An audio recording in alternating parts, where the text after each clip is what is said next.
अस्सलामुअलैकुम and welcome in study corner. तो आज के इस वीडियो में हम डिस्कस करने वाले हैं फॉर्मेट ऑफ ऐसे कि ऐसे को किस तरीके से प्लान करना चाहिए और क्या क्या चीज़ें इसमें यूज़ होती हैं। स्टेप बाय स्टेप हम ऐसे के फॉर्मेट को आज इस वीडियो में डिस्कस करेंगे। तो वीडियो स्टार्ट करने से पहले like my video, subscribe my channel and press the bell icon button ताकि इस तरह की जो भी वीडियोज़ हैं वो आप तक पहुँच जाएँ। तो हम पढ़ते हैं ऐसे के फॉर्मेट से, जिसमें सबसे पहले हमारा इंट्रोडक्शन आ जाता है। जब भी कोई ऐसे हम लिखते हैं, सबसे फर्स्ट जो स्टेप होता है ऐसे का वो इंट्रोडक्शन होता है। कोई भी टॉपिक को सबसे पहले हमें उसका इंट्रोडक्शन देना पड़ता है। देन उसके बाद हम उसके थीसिस स्टेटमेंट देते हैं। थीसिस स्टेटमेंट देते हैं, वो जो स्ट्रॉन्ग थीसिस स्टेटमेंट होती है, हुक सेंटेंस होते हैं, वो हमें देने पड़ते हैं जिस तरह रीडर्स की जो अटेंशन है वो आ सके। देन हम बॉडी लिखते हैं और फिर कंक्लूजन लिखते हैं। तो ये सब स्टेप आज की वीडियो में हम डिस्कस करेंगे वन बाय वन। तो सबसे पहले हम इंट्रोडक्शन की तरफ आते हैं कि इंट्रोडक्शन क्या कहता है। The introduction guide your reader into the paper by introducing the topic.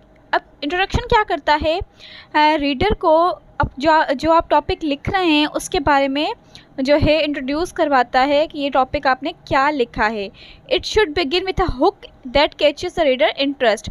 Hook sentence हम उसे कहते हैं जिससे जो रीडर पढ़ने वाला है उसके अंदर एक इंटरेस्ट जो है या फिर जो है वो उसे कैच कर सके, उसका जो इंटरेस्ट है वो बढ़ने लगे उस चीज़ में, उसे हम हुक सेंटेंस कहते हैं।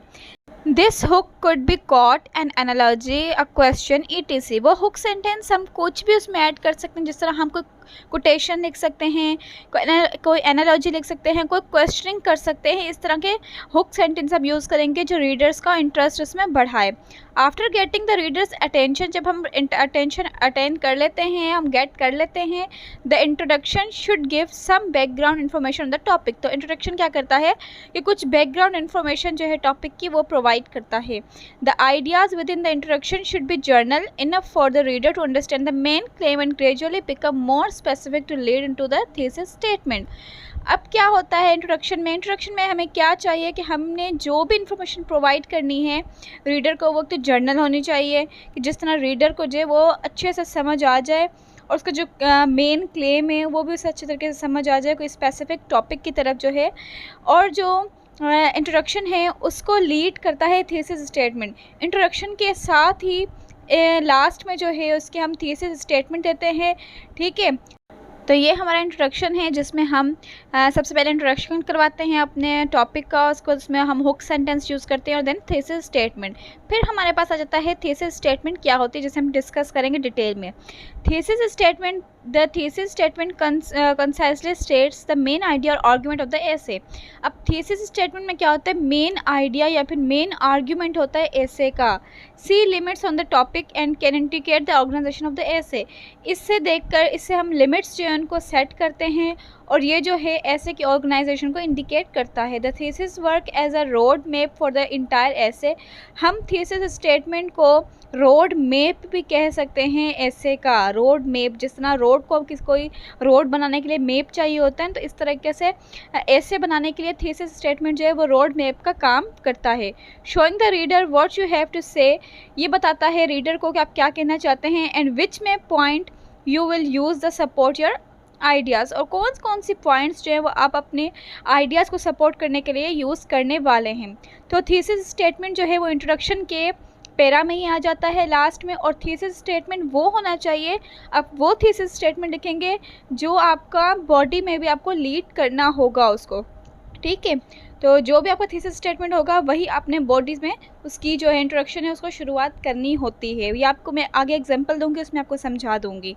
ठीक है, तो ये हमारा थीसिस स्टेटमेंट है। नेक्स्ट हम आते हैं बॉडी पर।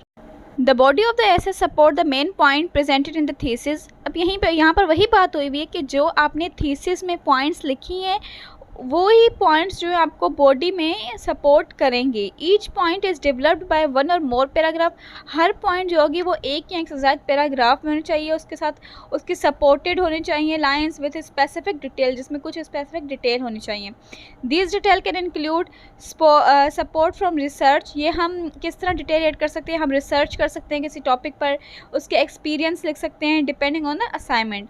इन addition to this support the author's own analysis the discussion of the topic ties ideas together and draw the conclusion. यही जो चीज़ें हैं इनको एनालाइज करके, इनका डिस्कशन करके टॉपिक का, इन सबको इकट्ठा करके फिर क्या करते हैं कि हम कंक्लूजन को ड्रॉ करते हैं। The support the thesis refers to a part of the paragraph. अब जो थीसिस है ना वो भी क्या है, पैराग्राफ का कोई पार्ट ही होता है। Below for further information on writing effective body paragraph. आगे हम डिस्कस करेंगे बॉडी पैराग्राफ किसे कहते हैं।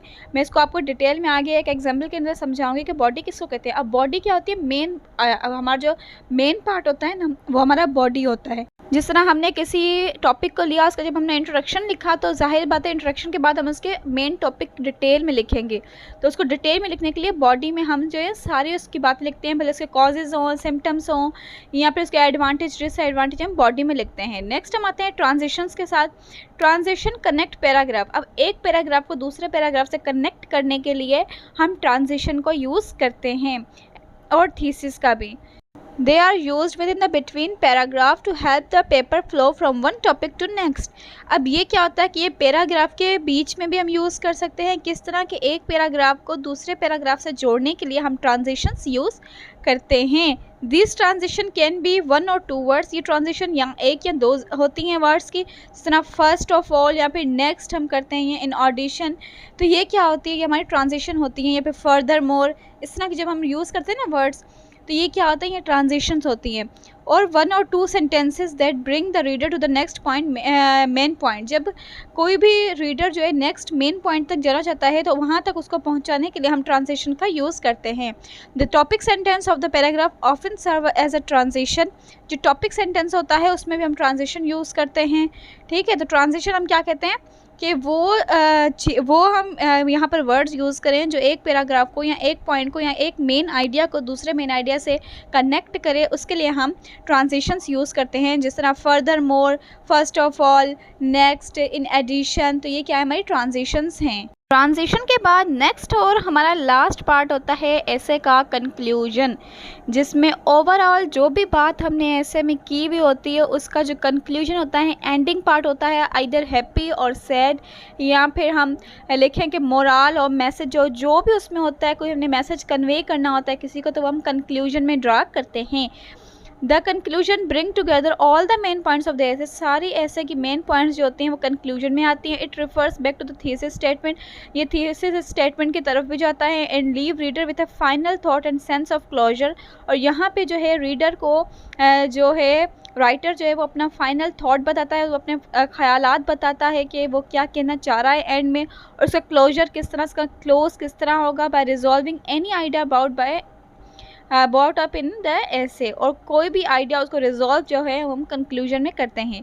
It may also address the implication of the argument. ये आर्ग्यूमेंट के इम्प्लीकेशन के लिए भी यूज़ होता है। In the conclusion new topic और idea but were not develop in the paper.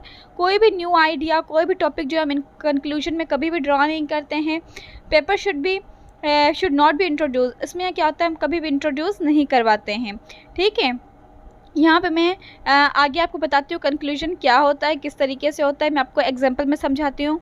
See this example. For example हमने एक ऐसा लिखना है जिसका नेम है डिप्रेशन। हमने डिप्रेशन पर एक ऐसा लिखना है। ठीक है, तो हमने क्या करना है, इसमें हमने अभी पढ़े हैं कि हमने इंट्रोडक्शन, बॉडी और कंक्लूजन जो है मेन पार्ट हैं जिन्हें हमने यूज़ करना है। अब हम देखते हैं कि हमने उसमें करना क्या है। सबसे पहले अगर हम इंट्रोडक्शन पढ़ें तो इंट्रोडक्शन में हमने पढ़ा था कि उसमें सबसे पहले हम टॉपिक को इंट्रोड्यूस करवाएंगे, देन उसमें हम थीसिस स्टेटमेंट डालेंगे या फिर हुक सेंटेंस डालेंगे। अब इंट्रोडक्शन क्या होगा डिप्रेशन का, व्हाट इज़ डिप्रेशन। हमने डिप्रेशन को एक्सप्लेन करना है उसमें कि डिप्रेशन है क्या है। ठीक है, उसको इंट्रोड्यूस करवाना है। देन उसमें हमने थीसिस स्टेटमेंट डालनी है। थीसिस स्टेटमेंट क्या होती है हमारी, कि जिसमें हम लोग जो है कुछ भी कोई हुक सेंटेंस यूज़ करें कि रीडर का अटेंशन हमारी तरफ आए, उससे हम थीसिस स्टेटमेंट कहते हैं। जिसमें हम लिखेंगे depression is a complex condition as evident in its causes, symptoms and treatment. अब इसमें क्या कहेंगे कि डिप्रेशन जो है वो कॉम्प्लेक्स कंडीशन है, और देन हम इसके अंदर उसके कॉजेज, सिम्टम और ट्रीटमेंट के बारे में बताएंगे। मैंने आपको बताया था कि जो थीसिस स्टेटमेंट होती है वो ऐसी होती है जो नीचे जाके बॉडी में भी उसे लीड करती है। तो जो हम थीसिस में लिखते हैं तो बॉडी में भी हम वही चीज़ जो है उसे यूज़ करते हैं। तो इसी तरीके से जब हमने थीसिस स्टेटमेंट में कॉजेज, सिम्टम और ट्रीटमेंट लिखी हैं, तो बॉडी में हम उसे क्या करेंगे, डिटेल में डिस्कस करेंगे।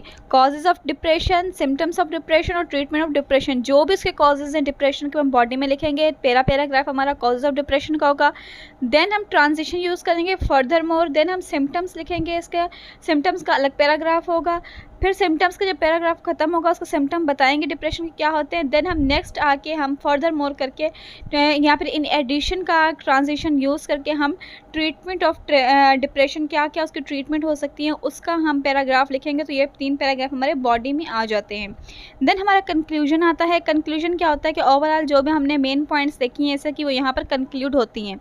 हम यहाँ पर बताएंगे कंक्लूजन में why studying depression is important, क्यों डिप्रेशन को पढ़ना बहुत ज़्यादा इंपॉर्टेंट है, क्योंकि हमने अभी पढ़ रहे हैं ना डिप्रेशन, तो हमने बताना है कि हम क्यों पढ़ रहे हैं, क्यों इंपॉर्टेंट है ये पढ़ना, तो हम ये बताएंगे। देन हम रिट्रेट कॉजेज सिम्टम ट्रीटमेंट्स जो भी हैं उसके वो यहाँ पर हम लिखेंगे।